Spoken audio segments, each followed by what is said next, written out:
Right here is Chris Paul with the ball out top. Trayce Jackson-Davis goes to set a pin down, and pause here. Both defenders stick with Klay Thompson, and it's a wide open dunk. Here it is again, where two defenders go to Klay without the ball, and it's a wide open dunk. And here it is again. This time it's slightly different, as Klay comes to the ball like he's about to set a screen. He then curls baseline with Draymond setting the screen, and draws the attention of both these Jazz defenders, leaving a wide open lane. Klay Thompson is 34 years old. He's not the player he once was, and yes, in case you haven't heard it from the million comments on Instagram, he did go 0 of 10 in an elimination game. But despite all of that, he's still one of the best shooters, not just in NBA history, but right now. Finds Thompson. Thompson fakes, puts up a three. Bang! Thompson, three-pointer. Got it! Klay Thompson from downtown. Klay, how hot am I?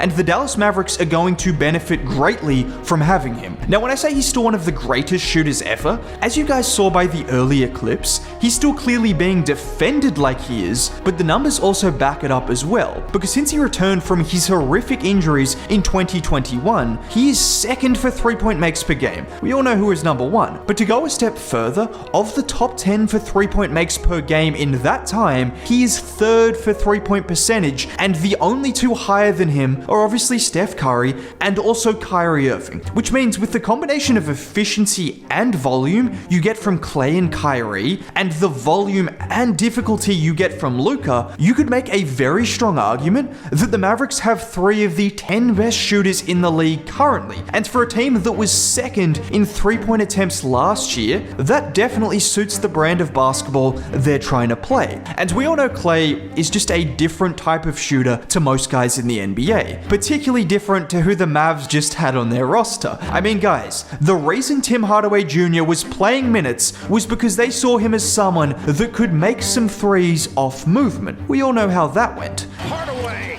can't hit from the outside, and it's Green who comes away with it. He saves for Hardaway, keeps on firing on the floor. Hardaway, way off the mark.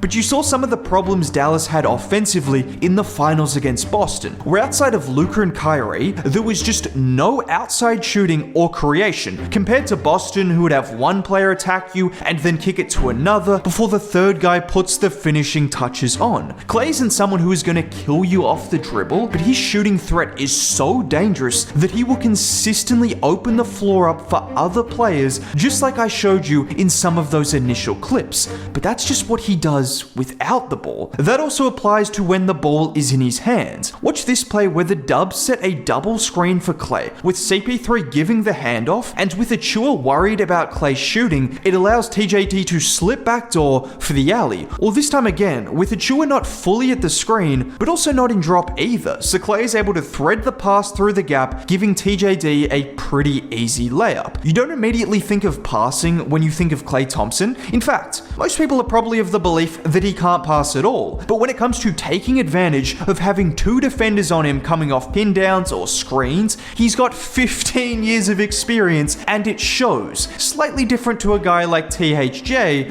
who wouldn't draw two defenders, and he wouldn't make his shots either. And you see it on this play, which the Warriors ran into the ground last year, with Klay coming off that screen, and Drummond doesn't want to give him the shot, so it's an easy dump off to Trayce Jackson-Davis for the 2. As far as coming off screens and either knocking down shots or creating shots for the big man setting the screen, Steph Curry is still the only other player in the league that you could say warps the defense more than even this version of Klay Thompson. Now you're probably thinking, why does everyone believe he's washed, and why did the Warriors let him go if he's still this good? Well, for starters, the Warriors didn't want to get rid of Klay. All reports suggested they offered him in the $20 million a year range, just like the Lakers. And as far as people thinking Klay is washed, that is mostly to do with expectations. It's just like when you hear people call Steph Curry or Kevin Durant washed because they're the 7th and 8th best players in the league instead of top 3.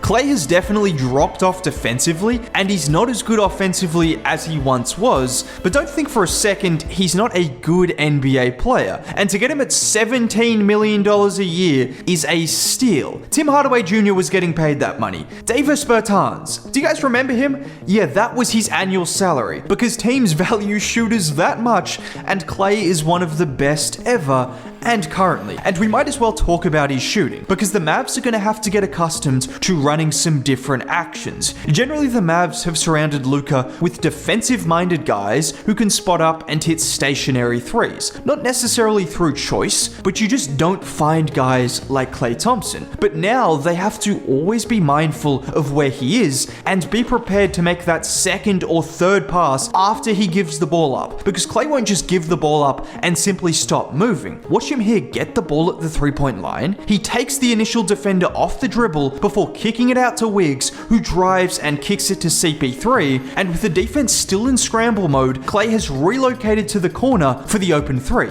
Or in this play in transition, where he gives it up to GP2, who then finds Klay having relocated in the corner. And these kind of plays are particularly great for non-shooters, because when you have the ball flying around, defensive instincts kick in, and all of a sudden, a defender is closing out aggressively on Najee Marshall, who can then swing it to Klay. Whereas if the ball isn't moving, the defense has the time to dare that guy to shoot, which sometimes works, like we saw with PJ against OKC, but sometimes, like we saw with PJ and Derrick Jones Jr. against Boston, it can cripple your offense. With this in mind, I would expect to see Jason Kidd stagger Kyrie and Klay a lot without Luka, because we all know Luka is a one-man army on offense who can dice up the defense no matter who's on the floor. I mean, we saw him do it with Alec Burks and Boban Marjanovic in the playoffs, but with Kyrie and Klay, you might get a bit more ball movement and up-tempo style of basketball, because Klay is also a guy that will fire in transition. He's not a supreme athlete, but once that board is grabbed, he's ready to leak out and shoot immediately. He's also going to demand a lot out of Derek Lively. You saw all those clips with Trace Jackson Davis? Well, Lively is going to have to be ready to slip screens or make passes in the pocket, similar to what he does with Luka and Kyrie, but it's just different angles and positions on the floor. But I'm not worried about Derek Lively. I think having a guy like Klay is just going to take his game to an even greater level. Now, I'm sure you guys are wondering about the defense. Similar to what I said before, people call Klay a terrible defender now because they're used to an all-NBA level defender. He's an okay defender who has lost foot speed, but he's also still really strong and is more than capable of guarding wings and forwards, even sometimes guards. We saw him in the NBA Finals a few years ago do a really good job against Jaylen Brown, but most of his good defensive work is a result of his strength. Look at him here against Yusuf Nurkic in the post. Nurkic tries to back him down to not much success before Klay uses his active hands to get the strip. Obviously, I'm not expecting him to guard 7-footers, but that's just an example. I also saw him play really great defense against the likes of Paolo Banchero. That's what you can get. Ultimately, the defense and the fit will have to wait and see, but I'm just letting you know, Klay Thompson is still very much Klay Thompson offensively, and that's scary for the NBA. Now, if you did make it all the way to the end of the video and want to see more content like this, consider subscribing. It's free. Dropping a like on the video would be much appreciated. Have a great day. Bye.